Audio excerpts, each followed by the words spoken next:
Kaya tayo pumunta rito sapagkat nabalitaan din natin yung maaaring pagpa-file ng panukalang batas ng pagpopospone ng Bangsamoro parliamentary election. Subalit gusto pa-apekto ng COMELEC sa mga maaaring ma-file na ganyan sapagkat again, hanggat walang batas na andun yung paghahanda ng Commission on Election. Tatapusin natin itong filing ng candidacy mula November 4 to 9 at therefore doon sa mga nag-agam-agam, nagdadalawang isip ang mga kababayan natin na andito mismo ang inyong commission and therefore we are willing and able and we will be accepting all your certificates of candidacy beginning today up to the 9th of November. Kung ano man po yung mangyayari, may magpa-file or whatever, hindi pa naman po batas yun.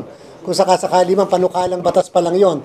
And therefore, that does not amend yet the existing law, which is the existence of Bangsamoro Transition Authority, and at the same time, yung pagkukondak ng halalan sa darating na Mayo 12 ng 2025.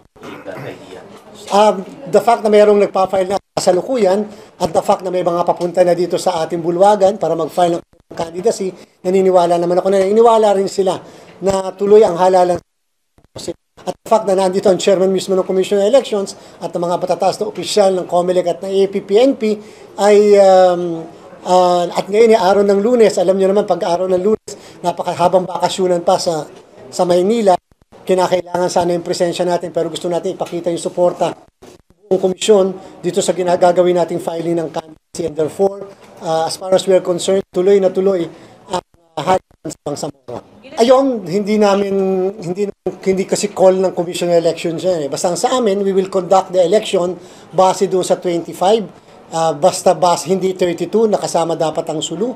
We will conduct the election base sa 25. Kung paano pupunan yung kabuuan ng 80, dahil 73 lamang ang magiging membro, ay wala sa jurisdiction ng COMELEC yon. Either nasa Kongreso yan o nasa Bangsamoro Parliament. Kung sa palagay nila, kinakailangan i-redistribute yung 7 sa natitirang miyembro ng Bangsamoro, it's up to them.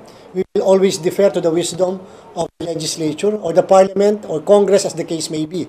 Basta as far as the COMELEC is concerned, we will conduct the election because that is the mandate of the Commission to enforce and administer election laws. Ayong kasing transitory provision o transitory law ay nasa Republic Act 10953 which is doon sa batas na yon sinasabi na hanggang June 30, 2025 yung BTA nung matapos ng unang extension. So, amin pong palagay, kung sakasakali magkakaroon ng panibagong extension, kailanganin ng isang batas tungkol dyan. Total naman, hanggang June 30 pa naman 2025, so medyo mahabang usapin pa yon. So, but again, wala po sa part ng Commission on Election ang desisyon tungkol sa extension.